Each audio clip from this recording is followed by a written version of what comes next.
السلام علیکم ورحمۃ اللہ وبرکاتہ۔ ناظرین، آج کے ہم اپنی اس ویڈیو میں آپ کو بتائیں گے روزے کے بارے میں لوگوں میں پائی جانے والی 19 غلط باتیں جن کی کوئی حقیقت نہیں۔ پہلی غلط فہمی، الٹی آنے سے روزہ ٹوٹ جاتا ہے۔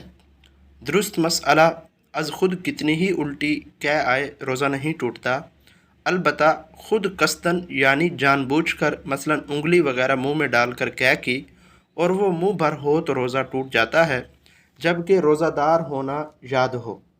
دوسری غلط فہمی، حالت روزہ میں احتلام ہو جائے تو روزہ ٹوٹ جاتا ہے۔ درست مسئلہ، حالت روزہ میں احتلام سے روزہ نہیں ٹوٹتا۔ تیسری غلط فہمی، کچھ لوگ سمجھتے ہیں کہ تھوک یا بلغم نگل جانے سے روزہ ٹوٹ جائے گا یا مکروہ ہوگا، اسی بنا پر وہ بار بار تھوکتے رہتے ہیں۔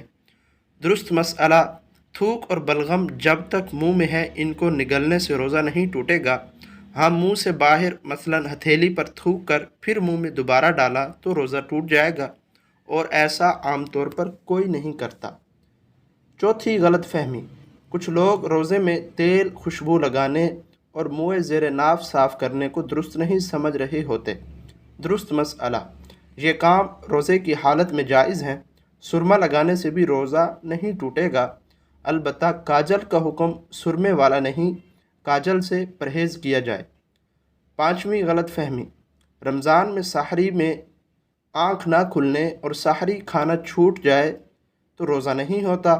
درست مسئلہ، سحری روزے کے لیے شرط نہیں، رات میں نیت کر لی جائے یا پھر نصف النہار یعنی دعویٰ کبریٰ سے پہلے نیت کر لی تب بھی ٹھیک ہے، لیکن سحری کا وقت ختم ہونے کے بعد نیت کی جائے تو تین چیزیں خاص طور پر مد نظر رکھی جائیں۔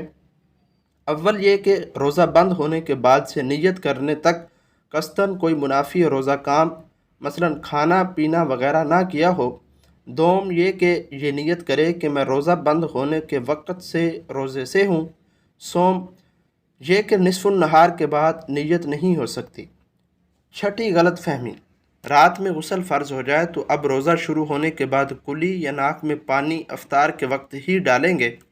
درست مسئلہ، روزہ شروع ہونے سے پہلے کسی بھی وجہ سے غسل فرض ہو یا روزے میں احتلام ہو جائے تو غروب کا انتظار نہیں کریں گے۔ روزہ کی حالت میں نہانا ہو تب بھی غسل کے تمام فرائض ادا کیے جائیں گے۔ پورے جسم پر پانی بہانے کے ساتھ ساتھ غسل میں کلی کرنا اور ناک کے پورے نرم حصے میں پانی پہنچانا فرض ہے۔ اس کے بغیر غسل نہ اترے گا، نہ نمازیں ہوں گی۔ یاد رہے کہ روزہ ہو تو غرغرہ نہیں کریں گے۔ عام دنوں میں بھی غرغرہ غسل کا فرض یا کلی کا حصہ نہیں بلکہ ایک جدا گانا سنت ہے، وہ بھی اس وقت جب روزہ نہ ہو، البتہ روزے کی حالت میں ناک میں پانی سانس کے ذریعے اوپر کھینچنے کی اجازت نہیں۔ ساتویں غلط فہمی، حالت روزہ میں مسواک نہیں کی جا سکتی۔ درست مسئلہ، مسواک کی جا سکتی ہے، البتہ یہ احتیاط رکھی جائے کہ ریشے حلق میں نہ جائیں۔ آٹھویں غلط فہمی، جب تک اذان ہوتی رہے سحری میں کھانا پینا جاری رکھا جا سکتا ہے۔ درست مسئلہ، جب سحری کا وقت ختم ہو جاتا ہے تو اذان فجر اور نماز فجر کا وقت شروع ہو جاتا ہے، لہٰذا جو سحری بند ہونے کے باوجود اذان شروع یا ختم ہونے کا انتظار کرتے ہوئے کھاتا پیتا رہا، اس نے اپنا روزہ برباد کیا، اس کا روزہ ہوا ہی نہیں۔ نویں غلط فہمی، چوٹ وغیرہ لگنے پر خون نکل آنے یا خون ٹیسٹ کروانے سے روزے پر کوئی اثر پڑتا ہے۔ درست مسئلہ، جسم سے کوئی چیز باہر آنے پر روزہ نہیں ٹوٹتا، لہٰذا ٹیسٹ کے لیے خون نکلنے یا زخمی ہونے پر خون بہنے سے روزہ نہیں ٹوٹے گا۔ روزہ کسی چیز کے براہ راست ذریعے سے جوف، معدے یا دماغ تک پہنچنے پر ٹوٹتا ہے، البتہ چند صورتیں مستثنیٰ ہیں، جیسا کہ روزہ یاد ہوتے ہوئے جان بوجھ کر کیا کرنا۔ 10ویں غلط فہمی، روزے میں انجیکشن لگانے سے روزہ ٹوٹ جائے گا۔ درست مسئلہ، اگر یہ سوچ ان علماء کی پیروی کی وجہ سے ہے جن کا موقف یہی ہے تو ٹھیک ہے، البتہ جو قوی اور مضبوط دلائل ہیں ان کی روح سے انجیکشن لگانے سے روزہ نہیں ٹوٹتا، خواہ نس میں لگایا جائے یا گوشت میں، شدید ضرورت ہو تو ڈرپ بھی لگائی جا سکتی ہے۔ 11ویں غلط فہمی، روزے میں عطر یا خوشبو سونگھنے سے روزہ ٹوٹ جاتا ہے۔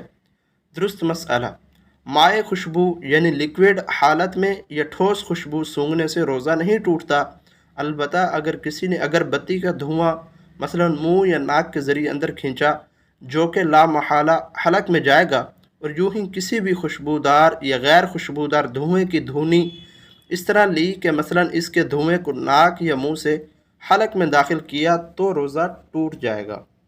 12ویں غلط فہمی، کچھ لوگ سمجھتے ہیں کہ جس دن سفر کرنا ہے اس دن روزہ چھوڑ سکتے ہیں۔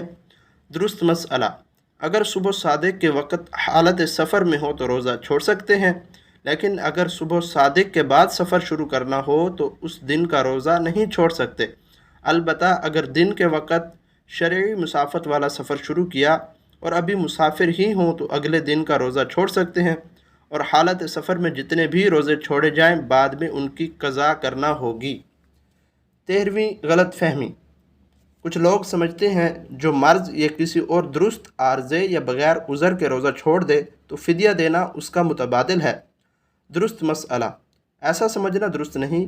روزہ کسی بیماری کی بنیاد پر ترک کیا ہو یا بغیر کسی عذر کے، پہلا مرحلہ یہ ہے کہ اس روزے کے بدلے ایک روزہ قضا رکھے۔ فدیہ صرف اس صورت میں متبادل ہوگا جب بڑھاپے کی وجہ سے روزہ رکھنے کی قدرت نہ ہو اور نہ ہی آئندہ قدرت ملنے کی امید ہو۔ ایسے شخص کو شیخ فانی کہتے ہیں۔ اس کی تفصیل بہار شریعت میں دیکھیے۔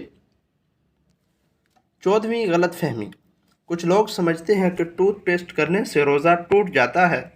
درست مسئلہ، مطلقاً ہر صورت میں ٹوتھ پیسٹ کرنے سے روزہ نہیں ٹوٹتا۔ ہاں، اگر ٹوتھ پیسٹ کے ذرات حلق سے نیچے اتر گئے تو اب روزہ ٹوٹ جائے گا۔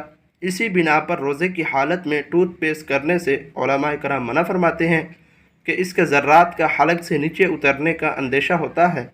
اگر ذرات حلق سے نیچے نہ اترے تب بھی ٹوتھ پیسٹ کرنا مکروہ ہے۔ 15ویں غلط فہمی، کچھ لوگ سمجھتے ہیں کہ ہر قسم کا روزہ خواہ فرض ہو، واجب یا نفل، خواہ رمضان کا ادا ہو یا قضا، اس کے توڑنے سے کفارہ لازم ہوگا۔ درست مسئلہ، ہر روزہ توڑنے سے کفارہ لازم نہیں ہوتا، بلکہ صرف رمضان کا ادا روزہ توڑنے سے کفارہ لازم ہوتا ہے، اور اس کی بھی مخصوص شرائط ہیں جو کتب فقہ میں مذکور ہیں۔ کچھ صورتیں ایسی ہیں جن میں رمضان کا روزہ توڑنے سے کفارہ لازم نہیں ہوتا اور کچھ میں کفارہ لازم ہوتا ہے، البتہ قضا کا ایک روزہ رکھنا ہر صورت میں لازمی ہے۔ 16ویں غلط فہمی، کچھ لوگ سمجھتے ہیں کہ روزے کی حالت میں ٹھنڈک کے لیے نہانا یا کلی کرنا مکروہ ہے۔ درست مسئلہ، روزے کی حالت میں ٹھنڈک حاصل کرنے کے لیے نہانا یا کلی کرنا بلکہ بدن پر گیلا کپڑا لپیٹنا بھی مکروہ نہیں۔ ہاں، اگر پریشانی ظاہر کرنے کے لیے گیلا کپڑا لپیٹا تو مکروہ ہے کہ عبادت میں دل تنگ ہونا اچھی بات نہیں۔ 17ویں غلط فہمی، بعض لوگ سمجھتے ہیں کہ روزہ چھوٹ جائے جب بھی 60 روزے بطور کفارہ کے رکھنا ہوتے ہیں۔ درست مسئلہ، روزہ چھوڑ دینے پر اس کی صرف قضا لازم ہے، یعنی ایک روزہ قضا کا بعد میں رکھنا ہوگا۔ البتہ بغیر عذر شرعی روزہ چھوڑنا سخت گناہ کا کام ہے۔ ایسی صورت میں قضا رکھنے کے ساتھ ساتھ توبہ کرنا بھی لازمی ہوگا۔ 18ویں غلط فہمی، کچھ لوگ سمجھتے ہیں کہ کلی کرتے ہوئے اگر غلطی سے پانی حلق سے اتر جائے تو روزہ نہیں ٹوٹتا۔ درست مسئلہ، مطلقاً ایسا سمجھنا درست نہیں۔ درست مسئلہ یہ ہے کہ جب روزہ دار ہونا یاد ہو تو اگرچہ پانی غلطی سے حلق سے اترا ہو روزہ ٹوٹ جائے گا۔ ہاں، اگر روزہ دار ہونا ہی یاد نہ ہو تو اب اگرچہ جان بوجھ کر پانی حلق سے اتارے روزہ نہیں ٹوٹے گا۔ دوسرے لفظوں میں یوں سمجھیے کہ بھول کر کھانے پینے سے روزہ نہیں ٹوٹتا، لیکن بطور خطا کھانے پینے سے روزہ ٹوٹ جاتا ہے۔ 19ویں غلط فہمی، بعض لوگ سمجھتے ہیں کہ حاملہ اور دودھ پلانے والی عورت پر روزہ فرض نہیں۔ درست مسئلہ، اگر حاملہ اور دودھ پلانے والی عورت روزہ رکھنے پر قادر ہو تو اس پر بھی روزہ رکھنا فرض ہے۔ ہاں، اگر روزہ رکھنے سے اپنی یا بچے کی جان کو نقصان پہنچنے کا صحیح اندیشہ ہو تو اس صورت میں وہ رمضان کا روزہ چھوڑ سکتی ہے، لیکن جتنے روزے چھوڑے گی وہ بعد میں قضا رکھنے ضروری ہوں گے۔